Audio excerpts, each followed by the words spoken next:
السلام علیکم ورحمۃ اللہ وبرکاتہ۔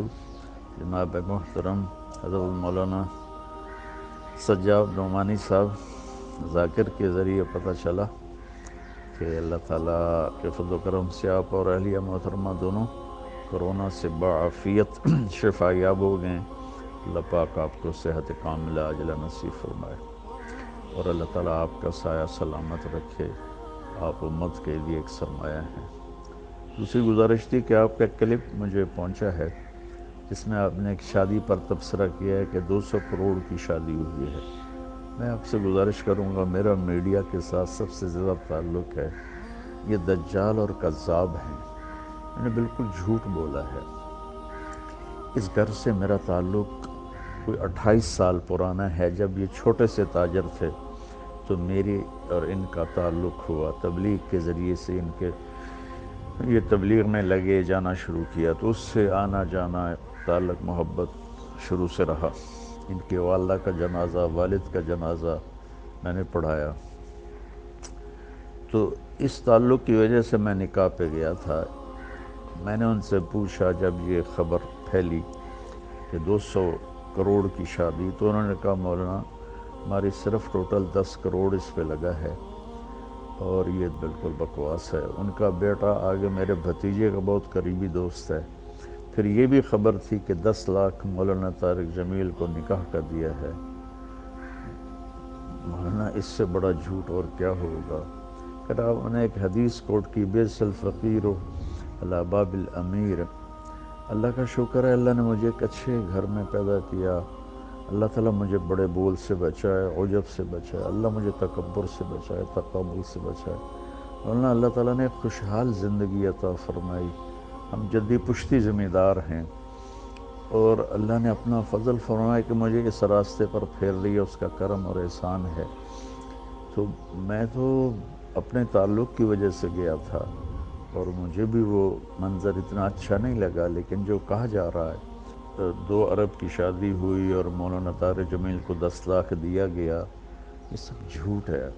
حضرت آپ میڈیا کی خبر پر کبھی کوئی تبصرہ نہ کیا کریں، کبھی کوئی کلپ ریکارڈ نہ کروایا کریں، یہ 95-99% جھوٹ بولتے ہیں۔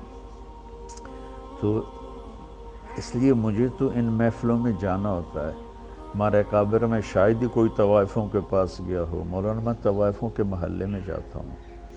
میں ان میں 10 سال سے محنت کرتے کرتے کرتے یہاں تک لایا کہ میں نے ان کے وظیفے مقرر کیے اور ان سے برائی چھڑوائی۔ تو اللہ کے فضل و کرم سے مجھے تو مولانا ہر جگہ جانے میں کوئی عار نہیں ہے، چونکہ مجھے تو پیغام پہنچانا ہے۔ تو اگر میں طوائفوں کے پاس جا سکتا ہوں، مجھے کوئی اس میں عار نہیں، تو میں وہاں بھی جا سکتا ہوں، یا مجھے اللہ کی بات ہی کرنی ہوتی ہے اور کیا کرنا ہوتا ہے۔ تو اس لیے یہ ایک اختلاف رائے ہے، نہ کہ کوئی مخالفت ہے۔ میں اس سے اختلاف کرتا ہوں کہ ایسی محفلوں میں نہیں جانا چاہیے، بطور شریک نہیں جانا چاہیے، لیکن اگر آپ نے اللہ کی بات سنانی ہے تو ضرور جانا چاہیے۔ تو لیکن 10 لاکھ مجھے دیا، بالکل بکواس ہے۔ 200 کروڑ شادی پہ لگا، بالکل بکواس ہے۔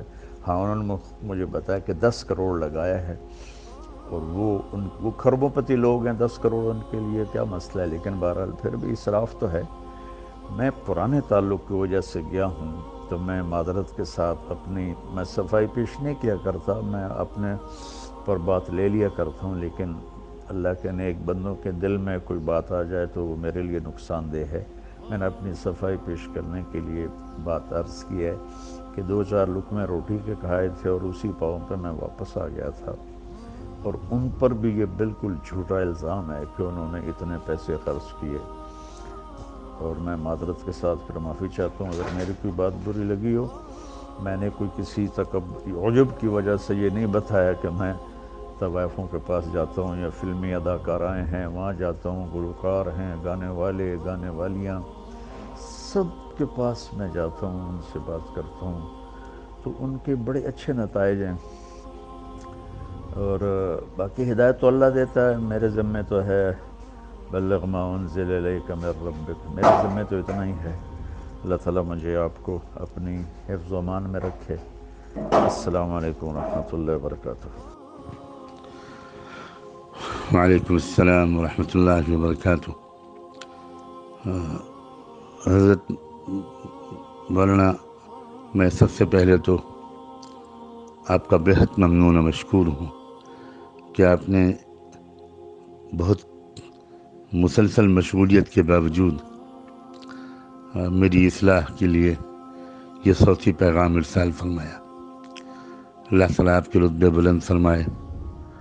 میں صاف لفظوں میں اپنی غلطی کا اعتراف کرتا ہوں اور آپ سے دست بستہ معافی کا طالب ہوں۔ یقیناً مجھ سے یہ غلطی ہوئی کہ میں نے میڈیا کی روایت پر بھروسہ کر لیا۔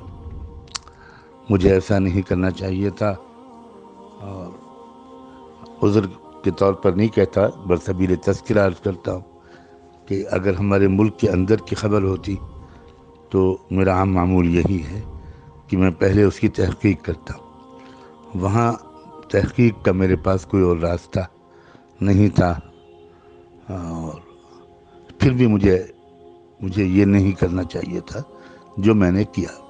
میں اپنی معذرت کے لیے کوئی بہانہ، کوئی جواز، اپنے غلط کام کے لیے، اپنی غلطی کے لیے کوئی بہانہ، کوئی جواز تلاش نہیں کر رہا ہوں۔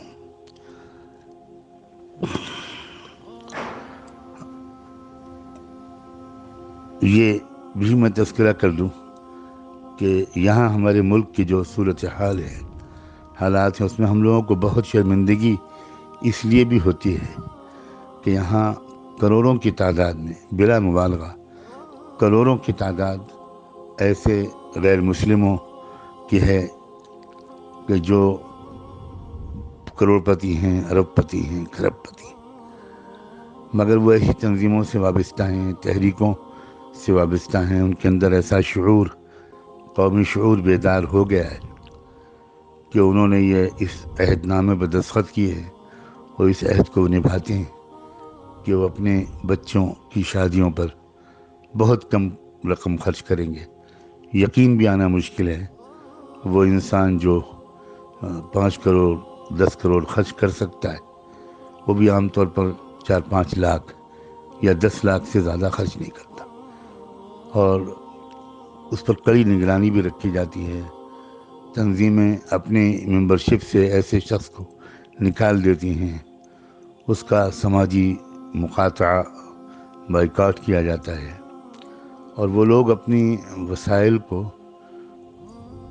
قومی تحریکوں کی مضبوطی میں خرچ کر رہے ہیں۔ میں براہ راست واقف ہوں ان تحریکوں سے، ان میں لگے ہوئے لوگوں سے، بعض وقت ان کے قائدین سے میرا ملنا جلنا ہوتا ہے، اور دعوتی مقاصد سے اور ملک کی فضا کو زیادہ بگڑنے سے بچانے وغیرہ کے مقاصد سے میں ان سے کبھی کبھی ملتا ہوں۔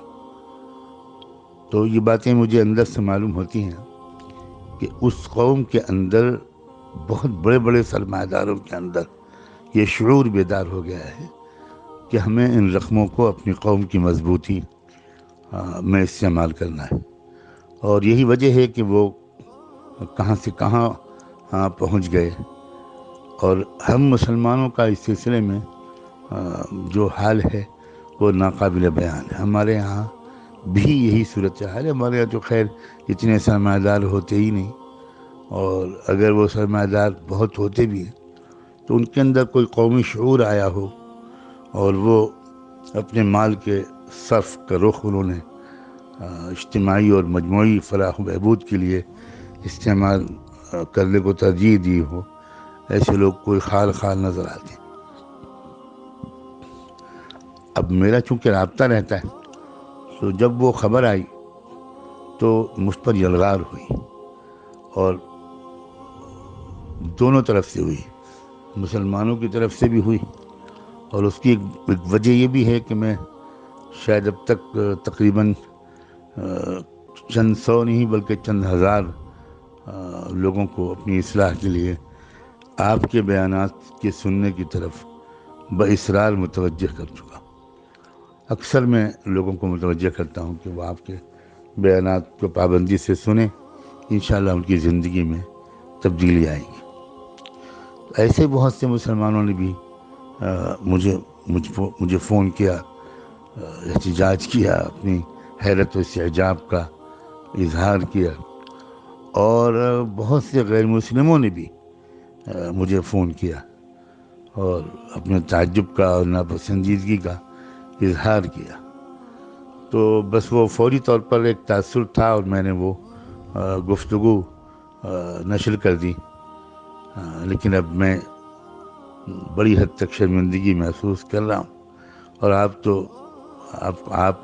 کی طبیعت میں تقدر آئے یا آپ کے بارے میں کوئی بات کہوں میں، تو یہ تو مجھے بہت ہی زیادہ بہت دکھ ہو رہا ہے محسوس کر کے کہ میں کیسے اس کی تلافی کروں. بہرحال فی الحال تو میں آپ سے معافی کا طالب ہوں اور آپ کی دعاؤں کا، محبتوں کا محتاج ہوں. بلا شبہ رائے الگ الگ ہوتی ہے، ذوق الگ الگ ہوتا ہے، اور ہر رائے کی اور ذوق کی بڑی حد تک گنجائش بھی ہوتی ہے. ہم نے اپنے یہاں یہ بھی دیکھا کہ ہمارے جو اکابر ایسی تقریبات میں شرکت نہیں کرتے تھے تو اس سے بھی اصلاح ہوتی تھی. ایسے بھی واقعی نمونے میرے سامنے ہیں کہ ان گھرانوں پر اس کا اثر پڑا کہ بھئی اب ہمیں روش بدلنی چاہیے. تو مقصود تو اصلاح ہے، آپ کا مقصد جو آپ کا طریقہ کار ہے اس سے بھی اصلاحی مقصود ہے، اور جو حضرات دوسرا راستہ اختیار کرتے ہیں ان کا مقصد بھی اصلاحی ہے. اور آپ نے تو خود بھی فرمایا ہے کہ یہ تو اختلافی رائے ہے. بہرحال میں بہت شرمندہ ہوں، مجھے افسوس ہے، لیکن جس پس منظر میں یہاں کے جن حالات سے میں اچانک مجھے اندر ایک داعیہ پیدا ہوا وہ میں نے آپ سے عرض کر دیا. اللہ کرے کہ آپ کا دل بھی صاف ہو گیا ہو. میں آپ کی دعاؤں کا بہت محتاج ہوں. جزاکم اللہ وبارک فیکم ونفعنا بما آتاکم. والسلام علیکم ورحمۃ اللہ.